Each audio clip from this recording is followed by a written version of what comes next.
Hello guys, good morning to all of you. Today we start physical properties of D block elements. इससे पिछले video में हमने किया था बेसिक कंसेप्ट्स. आज हम स्टार्ट कर देते हैं एटॉमिक आयनिक साइज से physical properties. First physical properties पे चलते हैं. सबसे पहले एटॉमिक एंड आयनिक साइज. तो एटॉमिक और आयनिक साइज में क्या देखिए, अब हम इतना बड़ा पैराग्राफ तो पढ़ेंगे नहीं. इसके लिए सिंपल सी बात बताता हूँ. कोई भी सीरीज़ ले लो डी ब्लॉक की. जैसे फर्स्ट सीरीज है आपकी स्कैंडियम से जिंक. तो जो स्कैंडियम से मैग्नीज है ना,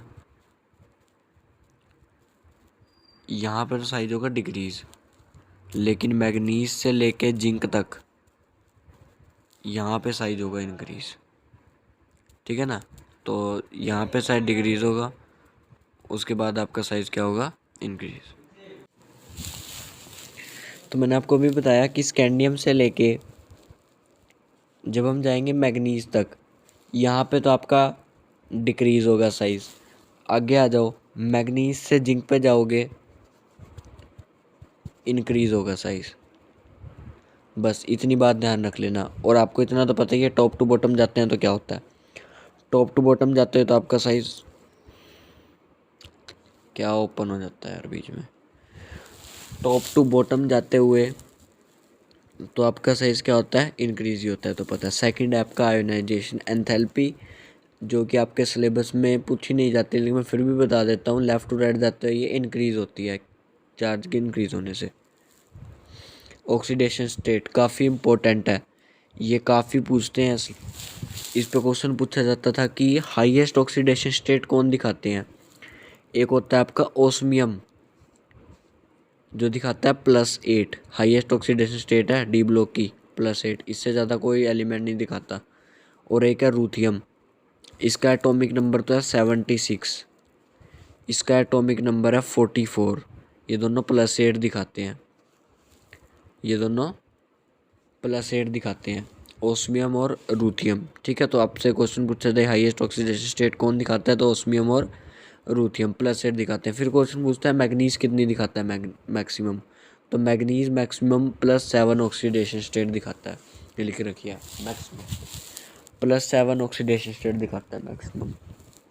ठीक है. तो इससे पूछा जाता है ऑक्सीडेशन स्टेट के बारे में, यही पूछा जाता है. उसके बाद नेक्स्ट है एंथैल्पी ऑफ एटोमाइजेशन. जो ये एंथैल्पी ऑफ एटोमाइजेशन है, ये डिपेंड करती है मेटालिक करैक्टर पे और मेटालिक करैक्टर पे. और जो मेटालिक करैक्टर है वो डिपेंड करता है आपका अनपेयर्ड इलेक्ट्रॉन्स पे. तो ट्रांजिशनल मेटल में अनपेयर्ड इलेक्ट्रॉन होते हैं तो इनकी हाई एंथैल्पी ऑफ एटोमाइजेशन भी होती है. ठीक है. अब आगे आता है आपका, ये बहुत पूछता है स्टैंडर्ड इलेक्ट्रोड में, M2+ और M ई नोड. यहाँ पे जो एक सिंबल दे रखा है आपको ई नोड, एक सिंबल दे रखा है ई नोड. ये जो ई नोड सिंबल है ये इलेक्ट्रोड पोटेंशियल का सिंबल होता है. ठीक है. तो यहाँ पे लिख रखा है, एक हिंट दे रखा है कि sum of first and second enthalpy hydration enthalpy से ग्रेटर होता है. तो ये जो वैल्यू है ना इलेक्ट्रोड पोटेंशियल की, M2+ और M की पॉजिटिव होती है और रिएक्टिविटी को लो कर देती है. फिर आपका नेक्स्ट पॉइंट आता है मेल्टिंग एंड बॉइलिंग पॉइंट. ये भी आपका मेटालिक रिएक्टर पे डिपेंड करता है. जैसे एंथैल्पी ऑफ एटमाइजेशन करती है ना, ये भी वैसे ही करता है. तो अनपेयर्ड इलेक्ट्रॉन होते हैं इनके पास भी, तो इनका मेल्टिंग बॉइलिंग पॉइंट भी हाई होता है. ओके. नेक्स्ट करो आगे. देखो ये रीज़न लिख रखे होंगे उसने. देखो मेटालिक बॉन्ड पे डिपेंड करता है, स्ट्रॉन्गर मेटालिक बॉन्ड है क्योंकि अनपेयर्ड इलेक्ट्रॉन है, उसकी वजह से high melting and boiling point है. फिर है डेंसिटी. डेंसिटी काफ़ी इंपॉर्टेंट फैक्टर रहता है. देखो डेंसिटी के बारे में बताता हूँ. डेंसिटी आपकी एटॉमिक साइज की इनवर्सली रहती है. मतलब मैंने आपको बताया था लेफ़्ट टू राइट जाते हुए पहले तो एटॉमिक साइज तो क्या होता है, डिक्रीज होता है, लेकिन डेंसिटी उल्टा है. डेंसिटी में उल्टा होता है. डेंसिटी में पहले तो इंक्रीज होगा स्कैंडियम से मैग्नीज में, और जब मैग्नीज से जिंक में जाएंगे तब डिक्रीज होगा. मतलब साइज के इन्वर्सली है. फिर है एटॉमिक वॉल्यूम, जो अलोंग द पीरियड है, क्योंकि पहले साइज डिक्रीज होता है तो साइज डिक्रीज होने की वजह से वॉल्यूम भी डिक्रीज होगी. समझ में आई बात. उसके बाद आपकी आती है reactivity. D block element less reactive होते हैं हाई एनर्जी के कारण, क्योंकि इनमें कुछ एलिमेंट जो है इनर्ट हैं, नोबल गैस मेटल है, जैसे कि गोल्ड है, प्लेटिनम है, ओस्मियम है. नोबल मेटल्स हैं इसलिए। अब मैंने अभी तो आपको बताया था, अगले सारे पॉइंट ईजी हैं और काफ़ी पूछे जाने वाले हैं। कॉम्प्लेक्स फॉर्मेशन है, जैसे कि कॉम्प्लेक्स फॉर्मेशन में बताया था कॉम्प्लेक्स बनाते हैं, उसके सिर्फ मैं 2 रीज़न बताए थे, एक तो स्मॉल साइज हाई चार्ज और एक डी ऑर्बिटल प्रेजेंट होना। डी ऑर्बिटल प्रेजेंट होना ताकि लोन पे एक्सेप्ट हो सके उनका, तो इससे वो कॉम्प्लेक्स फॉर्मेशन करते हैं। फिर है कलर्ड आयंस, ये भी मैंने बताया था किस पे डिपेंड करता है, अनपेयर्ड इलेक्ट्रॉन्स पे। देखो नंबर ऑफ अनपेयर्ड इलेक्ट्रॉन पे डिपेंड करता है, डी ट्रांजिशन के लिए स्मॉल वर्ड दिया जाता है इसको डी ट्रांजिशन। तो इसलिए अनपेयर्ड इलेक्ट्रॉन होते हैं, इसलिए जनरली कलर्ड कंपाउंड्स बनाते हैं। फिर मैग्नेटिक प्रॉपर्टी है पैरामैग्नेटिक। तो पैरामैग्नेटिक क्या होते हैं, ये पैरामैग्नेटिक होते हैं, अभी मैंने बताया इनमें अनपेयर्ड इलेक्ट्रॉन प्रेजेंट होते हैं, तो ये पैरामैग्नेटिज्म शो करते हैं क्योंकि अनपेयर्ड इलेक्ट्रॉन होते हैं इनमें। ये काफ़ी इंपॉर्टेंट फार्मूला है, mu equal to root n into n. ये किसी भी कंपाउंड के लिए दे सकता है, वो आपको कह देगा एम मैग्नीज 2 प्लस की बी एम निकाल लो, बोर मैग्नेटोन यानी मैग्नेटिक मोमेंट निकाल लो एम एन 2 प्लस की। तो आप कन्फिगरेशन करके देखो, देंगे डी में 5 आएंगे, तो मतलब नंबर ऑफ अनपेयर्ड कितने हैं, 5 हैं, एन की वैल्यू 5। तो इस एन की वैल्यू ना यहाँ पुट करनी है इस फॉर्मूले में, फिर आपकी मैग्नेटिक मोमेंट निकलेगी। काफ़ी इंपॉर्टेंट फार्मूला है, 1 मार्क में या 2 मार्क में भी आ जाता है क्वेश्चन निकालना। एक और चीज़ बताना चाहता हूँ, अगर मान लो आपको ये दे ही रखा हो कि ये मतलब आपको मैग्नेटिक मोमेंट की वैल्यू दे रखी हो, इस म्यू की वैल्यू दे रखी है, तो आपको क्या करना होता है, मान लो मेरे को म्यू की वैल्यू दे रखी है √15 और वो आपसे क्या पूछ ले कि ये बताओ कौन सा कंपाउंड की होएगी, तो आपने क्या करना है, स्क्वायरिंग बोथ साइड कर देनी है इसी फॉर्मूले में, स्क्वायरिंग बोथ साइड, ठीक है, हाँ स्क्वायरिंग बोथ साइड कर देनी है। हाँ जी, आ गया फिर कैटालिटिक प्रॉपर्टी। 3 मेन रीज़न बताऊंगा मैं इसके, कैटालिटिक प्रॉपर्टी क्यों दिखाते हैं ये। पहला तो रीज़न है वेरिएबल ऑक्सीडेशन स्टेट दिखाते हैं, दूसरा रीज़न है इनके पास अनपेयर्ड इलेक्ट्रॉन प्रेजेंट होते हैं, तीसरा रीज़न है इनके पास लार्ज सरफेस एरिया होता है, चौथा इंटरमीडिएट कंपाउंड बना सकते हैं। तो इस वजह से क्या दिखाते हैं, एक कैटालिस्ट की तरह एक्ट कर सकते हो। कैटालिस्टिक तो एक रिएक्टिविटी को बढ़ाता है ना, लेकिन आपको ये पता होना चाहिए कैटालिस्ट यूज़ कहाँ होता है, जो प्रोसेस स्लो हो उस प्रोसेस में यूज़ होता है, जो प्रोसेस पहले ही तेज है ना उसमें हम कैटालिस्ट यूज़ नहीं करते। जैसे कि आयरन है, तो आयरन का यूज़ कहाँ करते हैं, अमोनिया में, हेबर प्रोसेस में, अमोनिया को मैन्युफैक्चर करने के लिए। जैसे HNO3 है, ओसवाल प्रोसेस पढ़ी होगी आपने, है ना, जैसे कॉन्टैक्ट प्रोसेस पढ़ी आपने, सल्फ्यूरिक एसिड को प्रिपेयर करने के लिए भी किया जाता है। जो आपका हाइड्रोजिनेशन ऑफ ऑयल्स, वेजिटेबल की हाइड्रोजिनेशन करने के लिए निकल कैटालिस्ट यूज़ किया जाता है ना। देखो लिंडलार कैटालिस्ट, ये आपका, देखो मैं आपको एक बात बताता हूँ, जो आपका लिंडलार कैटालिस्ट है ये वाला, ये इसके नाम से काफ़ी इंपॉर्टेंट रिएक्शन है रोजरमंड रिएक्शन, पेपर में आने वाली। अभी जो 2022 में HBSC के पेपर हुए हैं उसमें रोजरमंड रिएक्शन पूछी गई थी, 1 मार्क में भी और 2 मार्क में भी एक क्वेश्चन था रोजरमंड रिएक्शन के ऊपर। कैटालिस्ट PDBSO4 डलते हैं, बस उसमें एक होता है सल्फर से पॉइजन किया जाता है उसको, ठीक है ना, सल्फर से पॉइजन किया जाता है। एक और इम्पोर्टेंट है ये एडम्स कैटालिस्ट, जिसमें PT और PTO डलते हैं, समझे एक, हाँ ये काफ़ी इंपॉर्टेंट है। फिर आ गया एलोइज।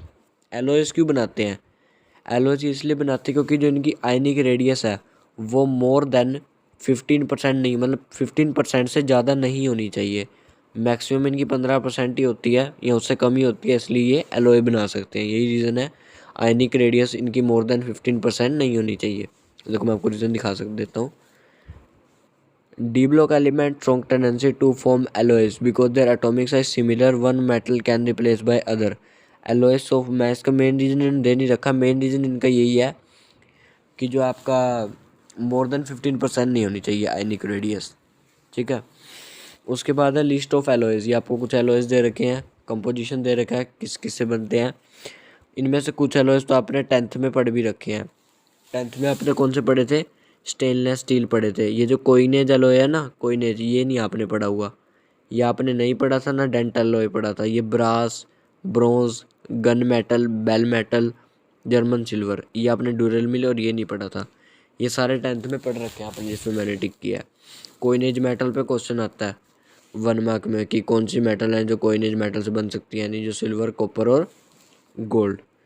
फिर है इंटरशियल कंपाउंड, बहुत सारे इंटरशियल कंपाउंड बनाते हैं जैसे HNC, जो आपके ट्रांसमेट क्यों बनाते हैं? पहला रीज़न है केमिकल इनर्टनेस, केमिकल इनर्टनेस की वजह से।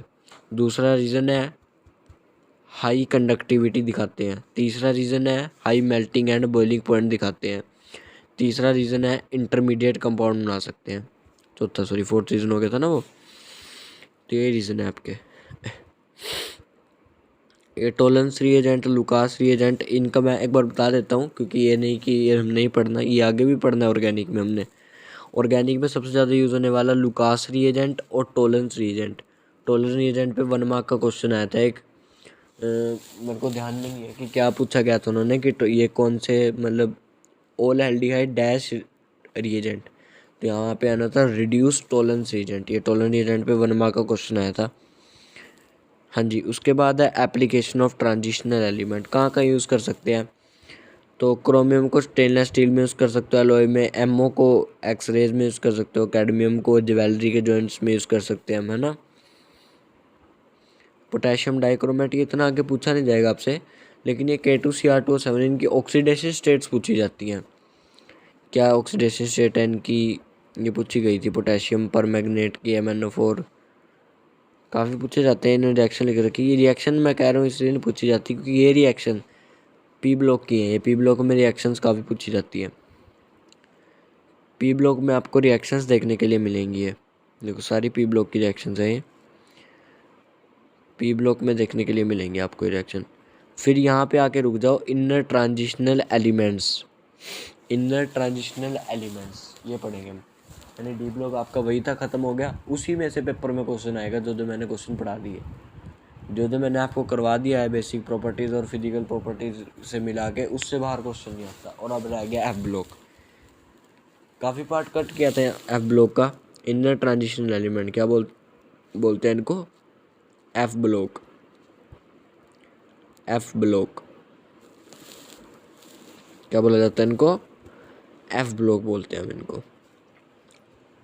पीरियोडिक टेबल में सबसे नीचे वाले एलिमेंट होते हैं आपके एफ ब्लॉक, ठीक है। पीरियोडिक टेबल आपने देखा होगा कहीं, उसमें सबसे नीचे वाले जो एलिमेंट होते हैं उनको क्या बोला जाता है? एफ ब्लॉक बोला जाता है। फिर एफ ब्लॉक की क्लासिफिकेशन करते हैं हम दो में, एक तो 4f सीरीज जिसमें इलेक्ट्रॉन 4f में भरा जाता है, उसको बोलते हैं लैंथेनॉइड्स, और 5f में भरा जाता है एक्टेनॉइड्स। इसका नाम लैंथेनॉइड्स क्यों रखा गया? क्योंकि ये जो स्टार्ट होता है लैंथेनॉइड्स, ये एटॉमिक नंबर 57 से स्टार्ट हो जाता है, और 57 का जो नाम था वो था लैंथेनियम, लैंथेनियम, इसलिए इसको लैंथेनॉइड बोला गया। ऐसे ही जो एक्टेनॉइड है, ये एटॉमिक नंबर 87 था, एक्टेनियम, एक्टेनियम वहाँ से स्टार्ट होते हैं। हाँ जी, ये सारे रेडियो एक्टिव होते हैं एक्टेनॉइड्स आपके, ठीक है।